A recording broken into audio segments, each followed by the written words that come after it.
All right, it's 7:05. We will begin. Okay, let's pray. Father, we thank you this evening. I thank you for your precious blood that washed away our sins. And as we continue in the Psalms class, God, speak to our hearts, refresh us, encourage us, strengthen us, and give us great joy and boldness. And as we learn fresh things about you, God, speak to our hearts once again. May this time be times of rejoicing. Maybe these times be times of worship. And as we meditate upon the scriptures and the deep things that you speak to us, God, may we never forget, though these are songs of praise, but they are personal and they are about you. They are about us. And they're about all that we go through and all that we experience. So bless these times and pray that those who are listening, hearing, attending the class, or will do it later, minister to them personally, Father. Let them know the person of Christ deep down in their hearts and give us great and deep encouragement. We worship you, Lord, once again. Thank you. In Christ's name we pray. Amen. Amen. Right. So, Psalms 23. Many of us love this psalm.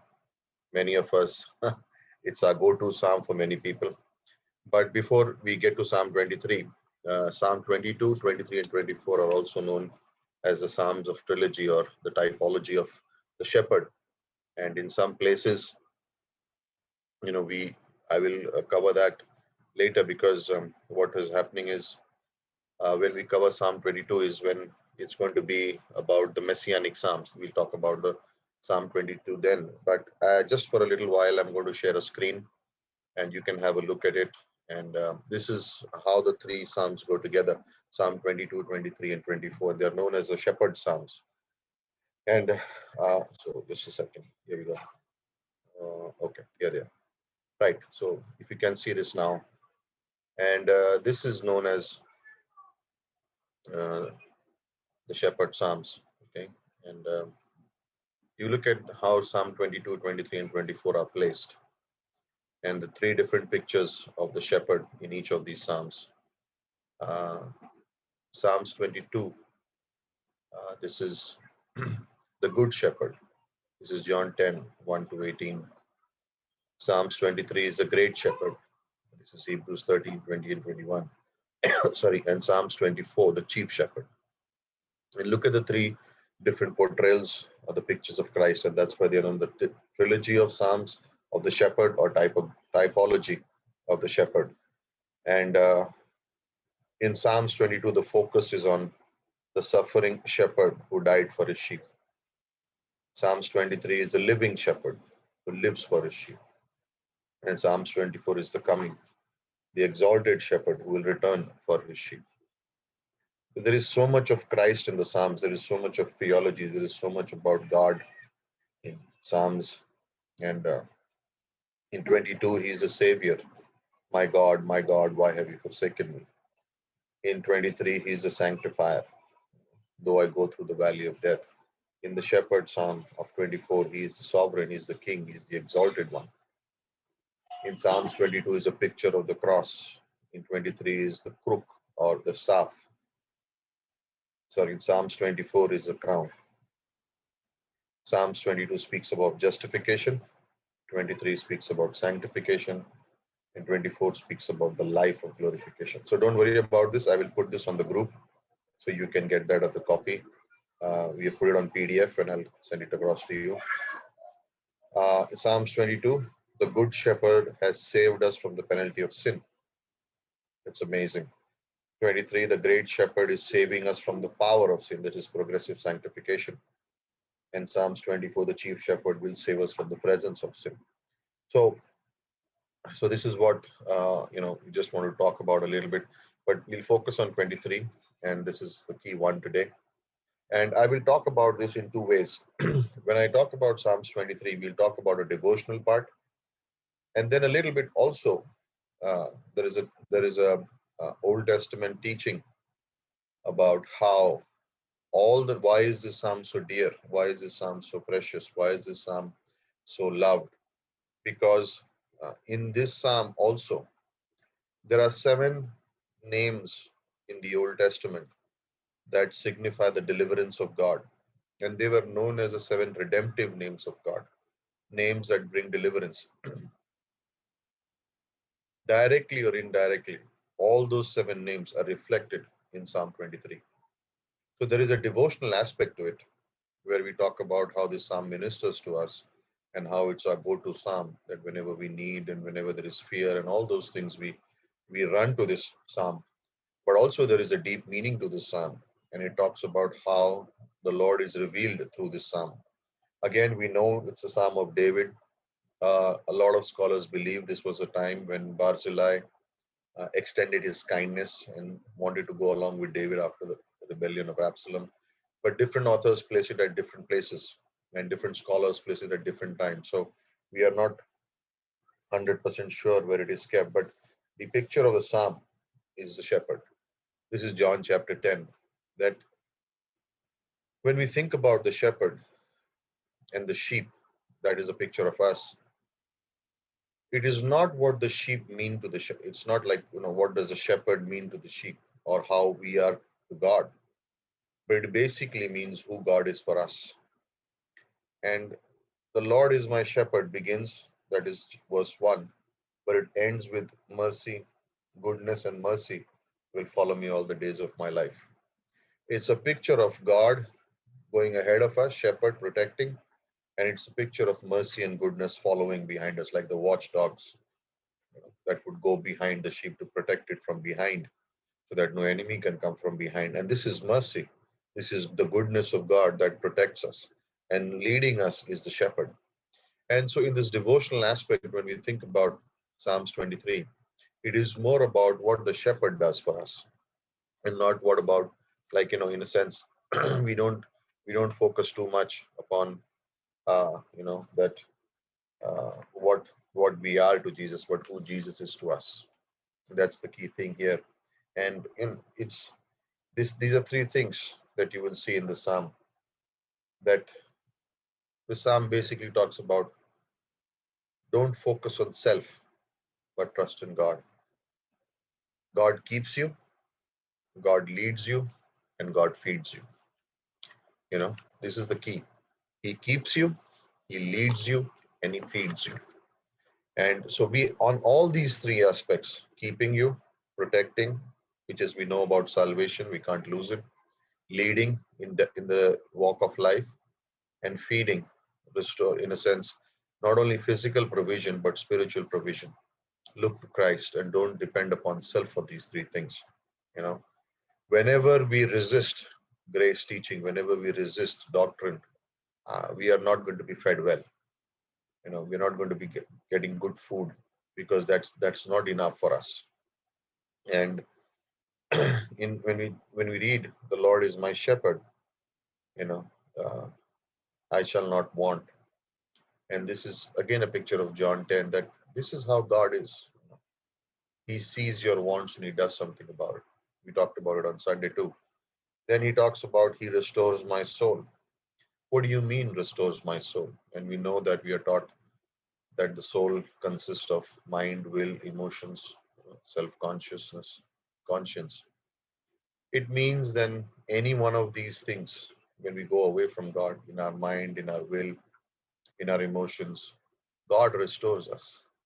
He has the power to restore us.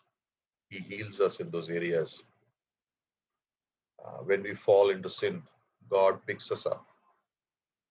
When you have walked enough with God and you reflect back on life, one thing becomes very clear, that the ways that seemed most wrong or off or not for me were actually the ones that were absolutely right for me. When God began to show me things to do in my life, and same thing will apply to your life, and we can think that these were the absolute wrong. This is not right. This does not make any sense. This is like, God, what are you doing? Those were the right steps. Those were the right ways. This is how God restores. And then He talks about the valley of the shadow. Your rod and your staff, they comfort me. And the picture is very simply of the shepherd in Israel. And in the shepherd in Israel, it was known as the crook. And the crook was like a long rod, which was like a club on top, like a big one. But at the bottom, it was like pointed. And the reason was that the club on top, with that club, he could hit the wild animals. And with the pointed one that was on the ground, he could kill the snake or ward away, these animals too. And so both ways, both ways, the rod and the staff, he says, both these things comforted. And he talks about here that God defends us, but also God guides us. He's not only a defense, but also he's our guide. And it says, from the valley of the shadow of death, it does not speak of death, it speaks of the fear of death. It speaks about fear. Why? Because sheep are very, there are little things will scare sheep, little things. Um, if they see a shadow behind a rock, they might think it's a lion and they'll get afraid. And that's the idea here, that in the valley, there is a fear of death, that something may happen, but God restores and God guides. And then he talks about, you prepare a table before me. This is in the presence of my enemies. This is God feeding us. This is God sustaining us spiritually by his grace in the midst of our enemies. That's the flesh, the world, and the devil. God teaches us in the midst of the enemies the right, the truth through the word. This is God. This is what God does. He prepares. When is the table prepared? Every day. There is a continual feast when we come to God. Like I can be distracted. A believer can be distracted in their mind. The believer can be distracted in their emotions. They can be distracted with their tongue. They can do things. But when they come to God, God prepares a fresh banquet and He's there to feed us. When I need forgiveness, there is a table ready. When I need comforting, there is a table ready. Enough to sustain me, enough to sustain my soul. This is the work of Christ. This is what Jesus does. He sustains us, He comforts us. He says, my peace I give to you. And where is the table? Every day in the presence of God, where is the table ready to feed us spiritually, to nourish us, not only physically, but spiritually. And when I'm encouraged in my spirit, when I'm encouraged deep down in my life, then I can make decisions based on faith. Then I can have patience in trials. Then I can have mercy on those who do not deserve it. Then I can have grace and experience grace, and I can give grace. And I will experience the agape love of God, the peace that passes all understanding. These are the things how God restores us. This is how He brings us back. This is what is prepared every day for us. What's my portion? What am I supposed to do? Feed, eat, receive it. Like imagine going to a banquet and imagine the best dishes put before you and you refuse and you say, no, I will not. I don't want to eat this. I refuse this. But I'll go outside. There's a garbage bin out there and I will find something from the garbage bin and I will eat it. How silly. you know, I'll take what is in the garbage bin outside. I don't want this banquet. People will say, you're crazy. Of course. But imagine this is sometimes how the believer thinks, that there is a banquet table of God right in front, but they choose the wisdom, they choose the decisions, they choose the words, they choose the lifestyle of the garbage of the world. And then they wonder why, what happened, what got wrong. Well, if you eat garbage, that's what's going to happen. You're going to get sick. But when you feast at the table of God, then there is life. And we know that at Zoe life, this is Romans 8:11. The same spirit that raised Jesus from the dead dwells in me, refreshes me, encourages me, energizes me, strengthens me. And this is what we want. This is what we want in life also. We want to have a continual feast with God. We want to have a continual time of feasting and receiving and learning from God. And then he talks about this, in the house of the Lord, right? When he talks about it, surely I will dwell in the house of the Lord.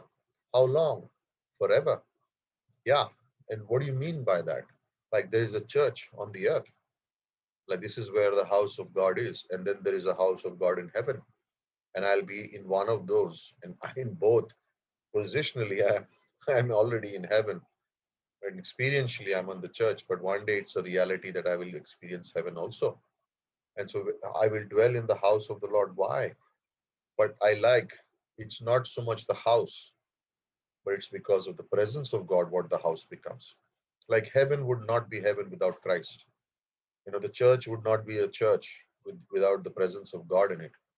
Every church where two people meet, one people meet, where there is someone teaching, praying, ministering, there the presence of God is. That's the church. You know, maybe in places where it's not proper, where it's not allowed, where it's a crime to take the name of Christ, to read a Bible, to possess a Bible. God's presence is in that home, in those quiet homes, in these communist nations where it's forbidden to take the name of Christ. Is these people are softly singing, humming, so that the neighbors don't hear. In the bathrooms, they are baptizing people. All over the world. Is it amazing that this is the only book that is banned in 50 plus countries? They don't want this book in 50 plus countries. But what happens is, I will dwell in the house of the Lord forever because the presence of God is there.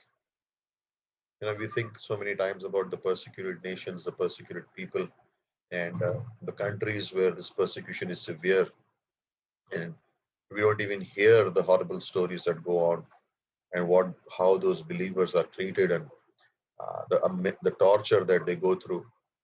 But guess what? They are going to be in the same house as we are. The persecuted church and the people in those churches, like they are precious to God. And when there is the preaching, when there is the teaching, when there is praying, then the presence of God sustains those churches. The presence of God encourages. What keeps those people going? How can they be so strong in the faith? They probably have no sources of learning and listening and all those things, and they are sitting there encouraging each other because of the presence of God, because of this presence of God. Why? Because the shepherd is going in front of them. I love this. The shepherd is ahead of them. He is walking ahead of them. And on the back, the watchdogs, right? This is mercy. This is goodness of God. They are following, and we are in the presence of God. We are on Zoom right now and YouTube and whatever, may Facebook, I don't know, but think about it. We are in his presence right now. Like in the midst of all this that is going on, what is the key thing? It's the presence of God. That is what makes these meetings special. That is what ministers, that it is God who ministers to us. It is Christ who speaks to us. It is Christ speaking, and it is Christ ministering, and it is Christ healing. And this is where we find our joy. This is where we find our joy. You know, uh, and this is precious because I was thinking of this in Sunday service as we were speaking and sharing, and I spoke to someone today, and they said that every word of the service was for them. And I had no clue also what they were going through. And they said every single word was for us. And this is what they said. They said we were in a direction which we should have not been, but every word was for us, and we are moving away from that direction now. And I just thanked God. I said, God, I didn't even know this. We had no idea what was going on. But your presence, you were speaking to your children. You, the shepherd, were speaking to your sheep. And can you imagine what that person is going through and what they were going through? And I don't know how long they were going through. I didn't even get into the details, but I just rejoiced and I was so happy, saying, there we go again, God. That's the shepherd. That is who God is. That someone has moved away from the direction that they were going, and the Spirit moved them back into fellowship with God. Wow. This is God preparing the table. This is God leading. This is God delivering from the shadow of death. This is amazing. This is amazing that no wonder this psalm is so precious. They we can read this psalm and not be touched by it also. Do you know that? Sometimes people will read this psalm and no change happens. It's just another word. And it reminds me of this illustration where a senior pastor of a church, and a famous Hollywood actor were once in the same meeting. And, you know, first, and so they talked about it. And in this meeting, there someone was asked to come and speak about and recite Psalm 23. And so the actor went up first, and uh, he quoted Psalm 23, and he had all the flair, he had the fluency, he had the style, he had the right pauses. Every single thing about his reciting of Psalm 23 was perfect. And then he came back and sat down, and the audience clapped, and there was like a huge, like, wow, what a way he spoke. And then the old pastor went up to speak, and then he recited Psalm 23. And when he finished, nobody clapped, but there was not one eye that was dry. Everyone was weeping. And then the actor got up and went up and said, he says, I know the psalm, but this pastor knows the shepherd. And that's the difference. Psalms 23, I know it fluently, but do I know God through this? Can I understand who the Lord is through this? And that's where the key lies. That, yeah, this is the shepherd, but how am I related? What's my relationship with the shepherd? You know? So that in that aspect, I'll move ahead and I'll talk about this theme where we talk about the great shepherd. This is Psalms 23. And in the Old Testament, uh, you know, uh, there were three names that were used of God. One is Elohim. Elohim would refer to God as the omnipotent creator. There are times when the word Adonai is used, and and that is referring to God as the master or God as the head. And then this word is Yahweh that we know. Okay, the word Yahweh, where God reveals Himself as a God who's from eternity past, he uncreated. But this is God who does not need anything. He's a self-sufficient God, self-existing God who reveals Himself to people. And as you study this, as you see this through, the name Yahweh appears in the Old Testament more than 6,000 times. And to the Jew, every single name that was connected with Yahweh was a delivering name or a redemptive name. And on based on those names, they had a deep relationship with God. And in that relationship with God, uh, they would realize that God is sufficient for all their needs. And this is how it goes. Uh, the Lord is my shepherd. And this word talks about Yahweh Roy, that is Rohi, which means the Lord is shepherd. He's shepherding me, which means again, He's a protector in front and a provider. And then it says, and I shall not want, I shall not want. This is Yahweh Jireh. This is in Genesis 22, verse 14. Abraham spoke this name. This is the name he called out God with, Yahweh Jireh, the one who provides. In 22, verse 14, he says, and Abraham called the name of the place Yahweh Jireh, and as it is said to this day, in the mount of the Lord it shall be seen. We know the story, Genesis 22. I want Isaac as the sacrifice. And Abraham says, yes. But then God calls out and provides a ram in the thicket. And that's why Abraham would take the name. And this is to us. Sorry, the Lord is my shepherd, is your shepherd. That's why I shall not want. Then in verse 2, He leads me beside still waters or quiet waters. This is Yahweh Shalom, which means the Lord is my peace. This is Judges chapter 6. And the war and Gideon. And Gideon builds an altar to the Lord and he calls it there, you know, Yahweh Shalom. That's how I got to know. In the midst of all the confusion and all the war and everything, God's peace. He is the one who will deliver. He'll give me peace in my heart. In which verse 3, He restores my soul. He restores my soul. This is Exodus chapter 15, verse 26. Yahweh Rapha, the Lord is my healer. Now remember, in the Old Testament, this is how once that the Jews would know a definite name about God, and it would enhance their relationship. They would get to know God. Like the illustration that is given sometimes is, if two people fall in love with each other, can they fall in love with each other and not know each other's names? And so when they get to know each other's names, the name means something special.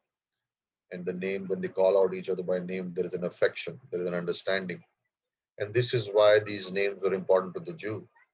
And he says here in verse 3, the Lord is my healer.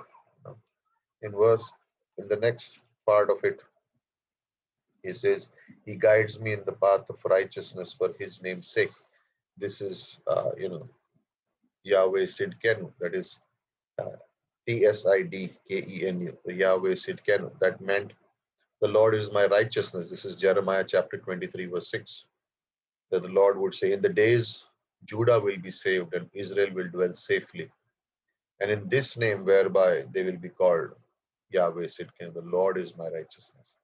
So Israel would not deserve it, but God would still count them righteous. It's isn't it fascinating that in we know the story of Lot, but in First Peter, Peter would call Lot the righteous Lot.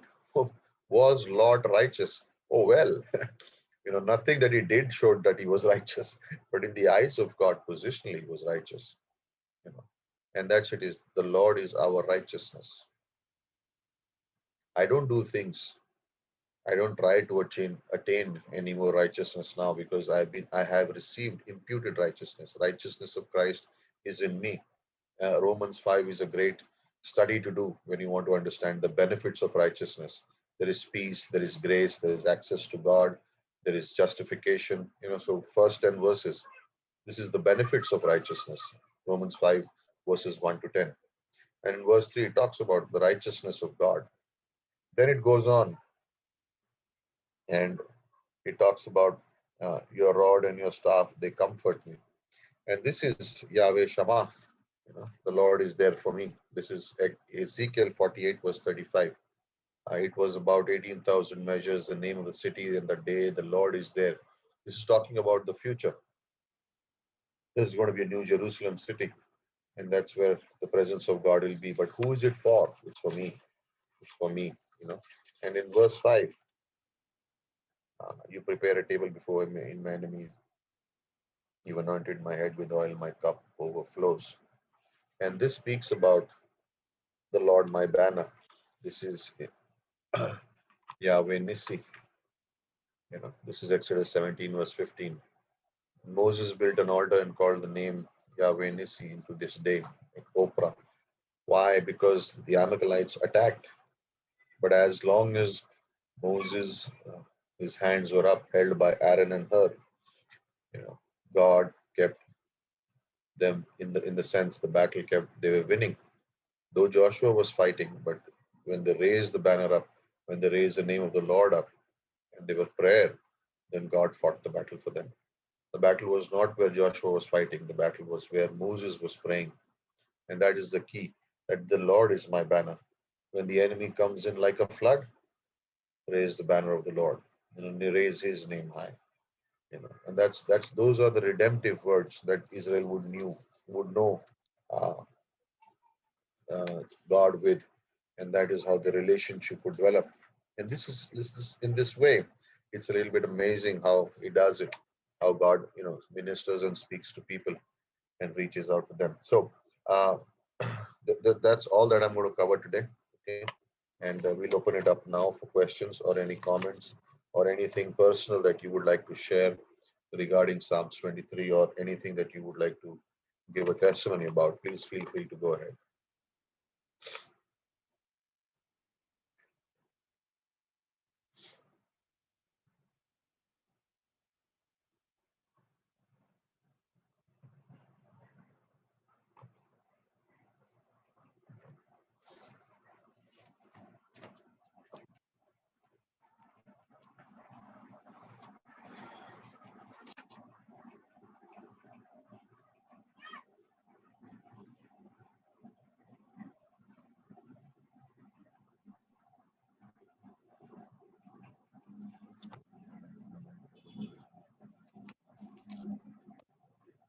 I had a question with respect to the placement actually. I just wanted to understand. So I've often wondered, and you also said that different theologians actually put different psalms in the differently in the life of David.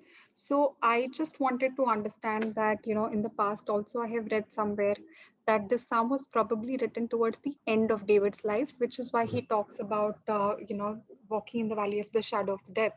So what do you think about that? And how can we know? I mean, we can't possibly know for certain when each psalm was written, but what sort of gives us a clue as to when a particular psalm was written? And do you think here somewhere there is uh, there is an imminent danger of death to David because he writes that particular verse? Yeah, I think the imminent danger was around Absalom's time, and that's why they put it up there. Most scholars will put it up at around that time when Absalom rebelled against David and he was on the run, and Barzillai fed him, came to his rescue in that sense, and David said, "No, go back. Why would you want to put your life into danger?" So that's where most scholars put Psalms 23 in. Now, remember, because this is a book of songs, the compilation, most people say, and this is historical record says it was put together by Ezra. So there is no fixed order to it. Right. Yeah. In a sense, there is no Yeah. fixed order to it. But when you go back and check records, then you find that these psalms were ascribed at certain times, at certain periods. Right. A lot of them are uh, accurate, but a lot of them are also, you know, when it's looked at it, the whole picture, then you can say, oh, this was around this time. So we can have there is some proof about it, but not everyone is placed accurately exactly at some time. Right. Like the Psalms written by, and some of them written by Asaph, and 10 are also attributed to Hezekiah. In those times, you know when those were written. So that was very clear. We know Psalms 90 was probably the first psalm written because Moses wrote it. Right. That was the first one written. But it's a collection of songs. And that's why it says that because it was used in temple worship, Ezra is the one who probably brought all of them together. So that is one aspect of it.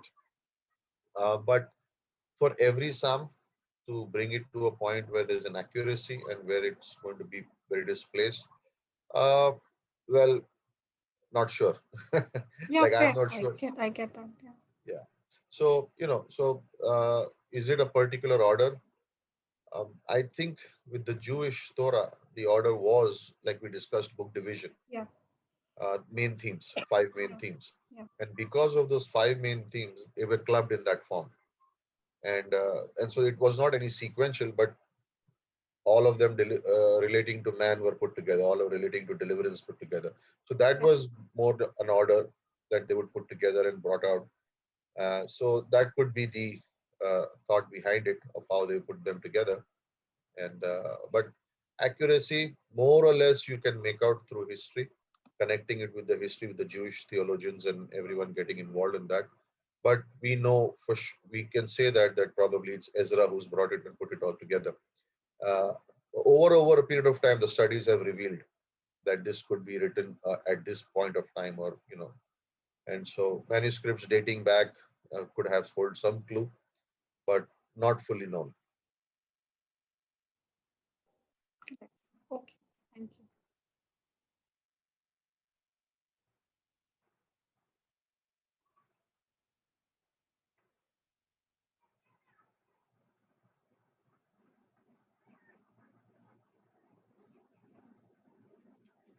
Great. Anyone else?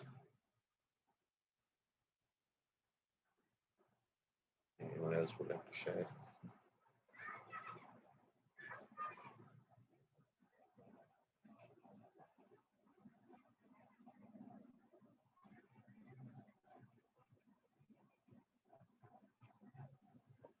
After this psalm shows the deep, intimate relation which David shared with the Lord. He says, Yeah. "My shepherd." So, like for each one of us, it's a very what to say, very intimate. Like Yes. I'm with someone and I'm so intimate that I know that person maybe not all the characteristics, but I know the person's characteristics.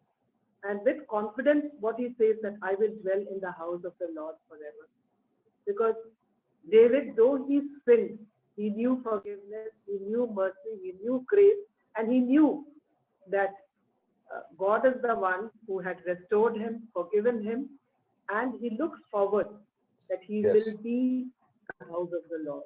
Yes. So this is what is like, it's really, I cannot describe it much, but it's a very intimate relationship that he shares with the Lord. Yes. Yeah. Yes, it's true. And I think when Ketki also brought out the point that it was written at the end of his life, that the common thought behind it is also this, that because he understood mercy, and the idea is that of course this psalm was written after Bathsheba, the episode of Bathsheba, and that's why probably David understands the depth, the shepherd, and then he's also around the time of Absalom. So we are not very clear, but one thing is for sure that it is definitely after the episode with Bathsheba, because you see that relationship, you see that intimacy with God, you see those things there, and which is like a pure heart. Like can this heart be in us? That's the real question. Like can this heart be in us? That we are looking at God, and the answer is yes, because this is a way that God wants each believer to be. This is what God would love, that this is our relationship with God. And so, yeah, no wonder it is loved all over the world. No wonder is probably the first one that the kids are taught. Why is that? Yeah, awesome. Wow. If we have some time, I have one more question. But Sure, we have time. yeah, so the thing is that I thought I'll ask this later when we're doing the Messianic Psalms, but since we have time. So my question really was that the way we read um basically prophecies related to the Messiah versus Messianic Psalms in particular, uh, is it's my understanding or the way I have read things, I have always felt that there are certain prophecies which are quite direct, such as Daniel's prophecies, for example, or the prophecies of Isaiah, which are quite direct, and you know that this is a prophecy, whereas Psalms are sort of hidden prophecies. And Yes. it seems to me that only after they were fulfilled did the apostles go back, look into it, and realize, oh, this is actually what he spoke about himself, especially Psalm 22. And uh, I feel, and this, I just wanted to know if my reading is correct, that if I were to read Psalm 22 before ever the New Testament being revealed to me, I might have never known that this is a messianic psalm, because Psalms particularly don't seem like they are prophetic in nature. And I don't know if as such they were ever taken to be prophetic in nature. It was only after the fulfillment were people able to understand. So is my understanding of messianic psalms correct in that sense? Uh, from the New Testament believer, it's actually a very good question, and we don't. I mean, I'll try and my best to give the answer is, according to the Jewish literature, when the Jews would read the Psalms or sing the songs, there was definitely things that were written. The Lord said to my Lord. That was very clearly speaking about the Messiah. So it was known that the Messiah would do these things or say these things. That's why Jesus would quote that. Right. Then there was definitely, Psalms 2 is a great example that there is a voice, there is a noise, and this is why the nations are in uproar. Right. So it's a very simple understanding that this is the future of the Messiah, that this is what is going to happen. So Right. the Messiah would be as the key theme behind most of the Psalms.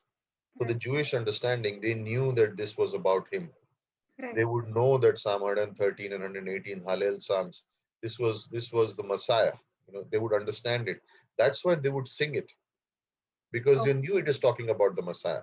So somewhere deep down, when Christ would come, and remember in the beginning when Jesus began his ministry, he was talking to the Jews most of the times. He would quote the Old Testament for this reason, so that they would know that, wow, who is it talking about them?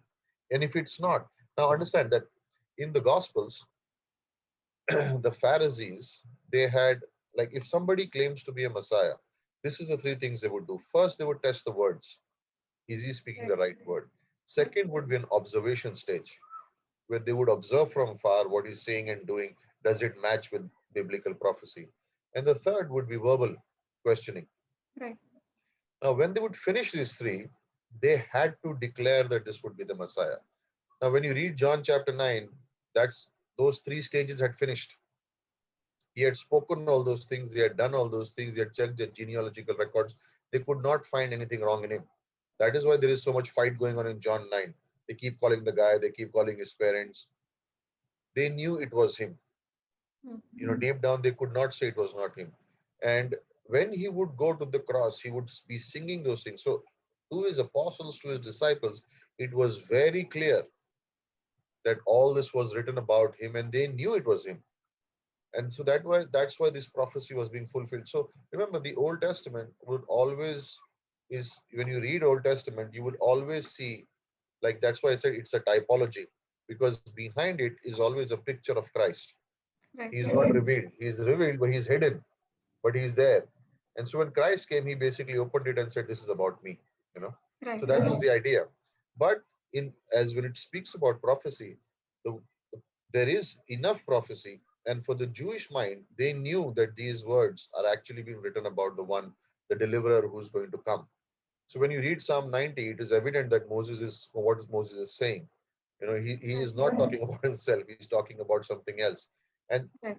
a large part of the Psalms, and those messianic Psalms that we talk about, they're also, for the Jews, it was called royal Psalms, Right. because there is no other theme but Messiah very clearly in it. So those were the ones of intense study. They were the ones that they would really read and study and go through, because they knew that this is speaking about the royal one, the one who is going to come. So, to that mind, in that time, before the arrival of Christ, birth of Christ, it was very well known about those prophecies that this is very clearly speaking about the Messiah who's going to come. So it was clear to them. Now, in the New Testament, when we read, it makes it a little more evident. Oh, it matches. That's Right. why we say the New Testament is hidden in the Old Testament, and the Old Testament is revealed in the New Testament. That's how it goes. Because to us, it's opened up. And that's why we are saying, hey, listen, this is the one. All your sacrifices are the picture. That's him. Uh, I will show you, I think next week when I come back, I'll show you all the offerings that were in Leviticus. There are psalms specifically for those offerings.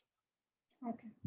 So it was very clear, even when Leviticus was written, the burnt offering, the peace offering, the meal offering, in all of the offerings, there is meat required except one. And so it's a very clear picture of Jesus Christ. And there are psalms specifically written for that. So I'll share that next week. I Right. have written them down, but I can share. I will go to show it during the Messianic Right. Psalms, but I'll share that next week. It's very simple, Right. but to the So, mind, but yes, they knew it's the Messiah. but like they obviously missed the suffering Messiah, right? Which means Yeah, that something like a Psalm 22 or an Isaiah yeah, 53 probably didn't come as a natural thing to them. Oh, this could be about the Messiah. And consequently, what happens is that, especially in Psalms and possibly in Isaiah 53, you have the single fulfillment, double fulfillment, triple fulfillment, right? Which is in the yeah, life of the author, in the life of Israel, and in the life of Messiah. So even till date, they probably interpreted as, oh, this is about Babylonian captivity, or yeah. something like that, some such thing. So they're not really. So because of this particular hindrance, which is why I'm talking about that, which is what I felt when I read Psalm 22, that yes, it's clear to us because we believe in Jesus, but for them, because they've never really recognized a suffering Messiah, maybe it just something that never struck to them that this is a messianic psalm. I don't know. I just felt that way. A part of it is, it's not that they didn't realize. The part I think was they didn't want to affiliate the Messiah. How could the Messiah also be suffering? That is something that missed their mind completely, that they never thought of it. They always, the picture, like when you see, like you're talking about double fulfillment, triple fulfillment, in the prophecy that you receive, it's always, as you say, double fulfillment. There is one now happening, and then there is one in the future. And this is the case that with also with the Psalms, but they were more focused on the glorious appearing. Yeah. That's the second coming. But it's not that they missed out, it's that they were not ready to believe. in the suffering part. How could the Messiah suffer? To the Jewish mind, he's a victorious one. So how could he do it? And that's why when you read Luke chapter 4, when he picks up the scroll and begins to read Isaiah 61, he stops at the point immediately because he's talking about the preaching. And then he stops because the second part of the verse is going to happen when he comes again. So he stops there and it says all the eyes were focused on him. They knew exactly what he was saying because that verse very clearly speaks about the Messiah. So it was not as if they did missed it. They willfully chose to ignore it. Because as I said, those three stages, the first stage was they would hear it and then they would say, yeah, okay, this matches with what is in the scripture. So he's saying it, they know it matches, but they willfully choose to ignore it because they actually wanted, liberty from the Roman rule and not from, like in that Right. sense, spiritual. They more were like, okay, let's restore the kingdom in its glory. Let's do that. And so even today in the Jewish synagogue, Isaiah 53 is not read. They skip that chapter. Right. Public reading of Isaiah 53 is not allowed. Like we saw Jesus reading in the synagogue, so they have this daily reading. But Isaiah 53 is not read today in publicly because it is too clear a prophecy about Christ for them to admit and say it's about Israel. I mean, how can it be Israel? There is no way it can be about Israel. It is about the Jesus Christ, the Messiah. But the, because the evidence is so overwhelming, they don't want to get into it, and so that's why that chapter is skipped. And so, it's not more of that they missed it, it's willfully they chose. Like Jesus would address it in Matthew 12 and 13 when they began to say, he's doing this by the power of Beelzebub. He says, you have ears, but you don't hear. You have eyes, but you don't see. Hence, I'm turning it away. Right. It was willful ignorance. It was not that they missed it. It was willfully they were choosing to go away from there. And so Christ said, that's it. Now the gospel will be preached to the gospel of the kingdom of God will be preached to the Gentiles, which they did not like because how can the kingdom of God have Gentiles in it? And Christ changed the whole thing, So yeah, so in that sense, it was a willful ignorance more than trying to leave it out, or ignoring it. Right. Okay.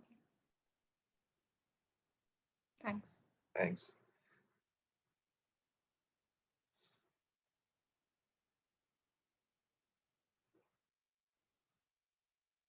Anyone else?